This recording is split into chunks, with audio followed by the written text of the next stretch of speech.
Environment Canada has updated a severe...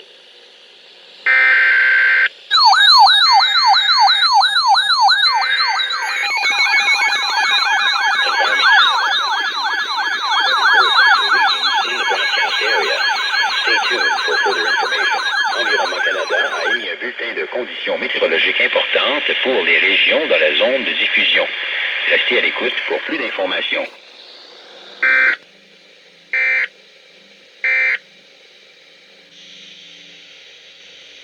Environment Canada has updated a severe thunderstorm warning for southern Alberta at 2:14 p.m. Mountain Daylight Time, Saturday, August 8th, 2020. A severe thunderstorm warning is issued for Mountain View County near Olds and Aidsbury. A severe thunderstorm watch is continued for the following regions: Airdrie, Cochrane, Olds, Sundre, and Drumheller, Three Hills,